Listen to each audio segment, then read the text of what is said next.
यस्य स्वयं स्वभावाप्तिरभावे कृत्स्न कर्मणा तस्मै संज्ञानरूपाय नमोस्तु परमात्मने।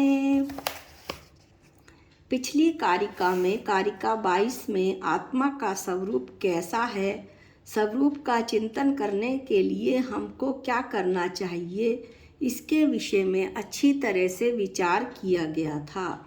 शिष्य फिर प्रश्न करता है कि भगवान हमें आत्मचिंतन तो करना है, पर इसके लिए हम किसका आश्रय लें, किसके पास जाएं, क्या करें। तब आचार्य ने कारिका 23 लिखी है, जो इस प्रकार से है।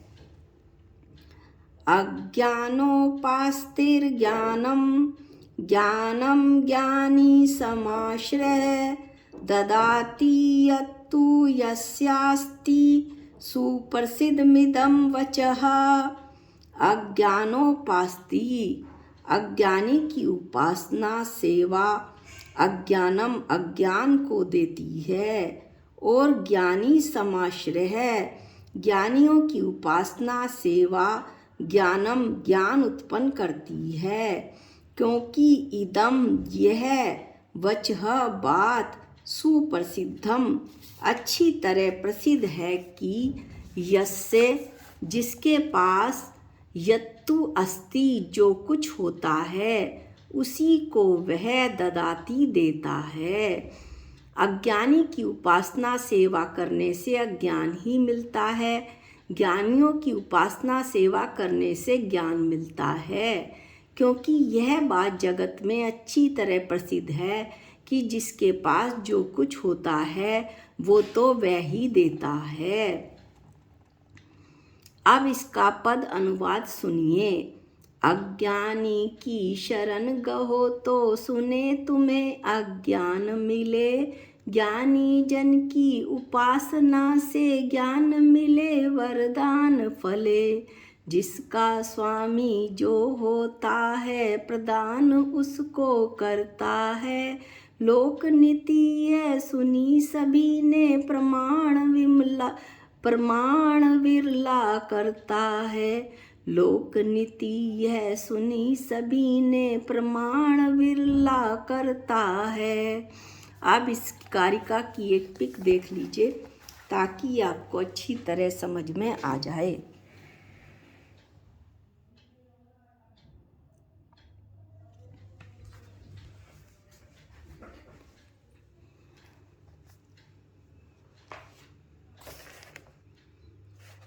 यह तो सभी को पता है कि राशन की दुकान पर राशन ही मिलता है, कपड़े की दुकान पर कपड़ा ही मिलता है।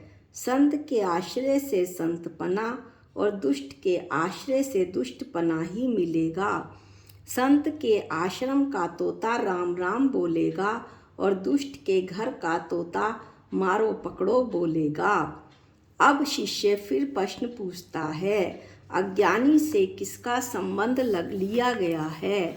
अज्ञानी से शरीर, परिवार, स्त्री, पुत्र, मकान आदि का संबंध लिया गया है। इनका आश्रय लेने पर हमें अज्ञान रूपी राग देश मोह ही मिलेगा, और ज्ञानी से मतलब है दिगंबर संत। ज्ञानी पुरुष का आश्रय करेंगे तो ज्ञान ही प्राप्त होगा। अज्ञानी से एक मतलब और लगाया जा सकता है कि अन्य मत के जो देव शास्त्र और गुरु हैं उनके उपदेश और उनका आश्रय लेने पर हमें अज्ञान व मिथ्यात्व ही मिलेगा। यदि हम अपनी आत्मा का कल्याण करना चाहते हैं तो ऐसे व्यक्तियों की संगति करें जो आत्मचिंतन और आत्मा की निर्विकल्प समाधि लगाते हों। यदि हम उनके साथ रहेंगे तो हमें आत्म कल्याण का मार्ग मिलेगा, अन्यथा नहीं। अब शिष्य फिर प्रश्न पूछता है। उसका यह प्रश्न बहुत ही ज़्यादा महत्वपूर्ण है, ध्यान से सुने। भगवान के पास तो धन दौलत होती नहीं, फिर उनकी उपासना करने से ये कैसे मिल जाएंगे? तो वीतराग के पास तो वीतरागता ही मिलेगी। कभी राग युक्त बातों की चर्चा तो कभी राग युक्त बातों की चर्चा तो वहाँ है ही नहीं। अगर आप यह कहते हैं कि भगवान मुझे संपत्ति मिल जाए, मेरा बेटा हो जाए, तो आप अज्ञानी व मूर्ख हैं, या मैं अज्ञानी व मूर्ख हूँ। होता क्या है कि भगवान की पूजा प्रार्थना करने से संसारी दुख कैसे दूर हो जाते हैं और संसारी सुख कैसे मिल जाते हैं, आचार्यों ने इस प्रकार बताया है कि हमें संसारी दुख किस कारण से मिलते हैं। असाता वेदनीय के उदय से हमें संसारी दुख मिलते हैं।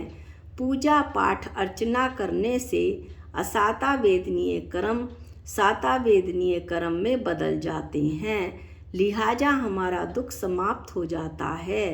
दूसरी बात यह है कि असाता कर्म का साता रूप संक्रमण हो जाता है। अगली बात यह है कि साता का सातिशय पुण्य बंद होता है, जिससे सुख सामग्री देने वाले कर्मों का बंद होता है, यानी अगले भव में भी सुख सामग्री ही मिलेगी। सुख सामग्री यानी संसार की सुख और सामग्री। असाता दुख देने वाले कर्म असाता दुख देने वाले जो कर्म हैं उनके फल देने की शक्ति घट जाती है। मानतुंग स्वामी ने भक्तांबर स्तोत्र रचा। ताले कैसे टूट गए? क्या भगवान आदिनाथ ने आकर सारे ताले खोल दिए? नहीं, असाता वेदनीय में के उदय से उन्हें जेल में बंद कर दिया गया था। मानतुंग स्वामी को उन्होंने भगवान की निष्काम आराधना करी, पूर्ण रूप से भक्ति पूर्वक आराधना करी। उस आराधना के कारण असाता वेदनीय कर्म साता वेदनीय कर्म में संक्रमित हो गए, दुख के कारण समाप्त हुए और मानतुंग महाराज का जो दुख था वो भी समाप्त हो गया। शिष्य फिर प्रश्न पूछता है, जिसके पास जो होता है वह वही देता है, ऐसे कुछ उदाहरण दीजिए। हम जिनेंद्र देव भगवान का अभिषेक करते हैं, पूजन करते हैं, ध्यान करते हैं, दर्शन करते हैं, क्योंकि उनके पास जैसे गुण हैं वैसे ही गुणों की प्राप्ति मुझे भी हो, इसलिए। नरकों में जो देव नारकियों को संबोधन करने जाते हैं वे सम्यक दृष्टि होते हैं, तभी तो वे सम्यक दर्शन के प्राप्त कराने में निमित्त बनते हैं। चंदन सुगंध ही देता है क्योंकि उसके पास सुगंध है। मरा हुआ जीव दुर्गंध ही देता है क्योंकि उसके पास दुर्गंध ही है। और भी उदाहरण सुनिए। एकलव्य ने द्रोणाचार्य से धनुर्विद्या सीखी और किसी से नहीं, क्योंकि द्रोणाचार्य ही इस विद्या के जानकार थे। आप कहेंगे कि द्रोणाचार्य कहाँ थे? अरे उनकी मूर्ति तो वहाँ पर थी, वही आस्था का केंद्र थी, यही स्थापना निक्षेप का महत्व है। रतंत्र। अब अगला प्रश्न है, जिसके पास जो होता है वही वह देता है, अतः किसकी संगति करनी चाहिए? ये बात अब हमें अच्छी तरह से पता चल गई कि जिसके पास जो होता है वह वही देता है, इसलिए हमें हमेशा गुणवानों की संगति करनी चाहिए। उदाहरण के लिए कमठ का जीव संवर नामक ज्योतिषी देवता, तीर्थंकर पार्श्वनाथ के जीव को कमठ का जीव 10 भव तक उपसर्ग करता रहा। कमठ के जीव ने 5 बार पार्श्वनाथ के जीव को प्राणों से रहित कर दिया। पार्श्वनाथ के जीव ने हमेशा हमेशा समता धारण की। सत्य है, समता के धनी समता रखते रहें और दुर्जन अपनी दुष्टता बताता रहे, किंतु किसी भी कर्म की जो अति होती है वो इति का सूचक हुआ करती है, अर्थात जब कर्म की अति हो जाती है तो वो उसकी समाप्ति का सूचक होती है। जब मुनि पाशनाथ पर कमठ के जीव ने घोर उपसर्ग किया, अर्थात ऐसा उपसर्ग किया कि अति हो गई, तो उपसर्ग सहन करते करते मुनि पाशनाथ भगवान को केवल ज्ञान उत्पन्न हुआ और वही उनका लक्ष्य था। केवल ज्ञान उत्पन्न होते ही भगवान का उपसर्ग दूर हुआ। अब कमठ का जीव संवर नामक ज्योतिषी देव पश्चाताप करता हुआ प्रभु पाशनाथ से क्षमा मांगता है तो उसे भी सम्यक दर्शन की प्राप्ति हो जाती है। अतः सज्जन पाशनाथ प्रभु की संगति से दुर्जन कमठ का जीव भी सज्जन बन गया, ऐसा हम देखते हैं। एक सेठ की संगति पाकर अंजर चोर ने भी आकाशगामिनी विद्या को प्राप्त कर लिया था। गुलाब जामुन की संगति के कारण पत्ते का दोना भी सम्मान को प्राप्त करता है। यह मानव शरीर भी रत्न त्रय से ही पूजा जाता है। संगति का बहुत महत्व है, अतः हमें गुणवानों की संगति ही करनी चाहिए। आज के वीडियो में इतना ही। अगली कारिका 24 का अध्ययन हम अगले वीडियो में करेंगे। जा वाणी के ज्ञान से सूझे लोकालोक, जो वाणी मस्तक नमो सदा देत हूँ धोख। हे जिनवाणी भारती तो है जपूं दिन रैन, जो तेरी शरणागते वो पावे सुख चैन। सबको जय जिनेंद्र।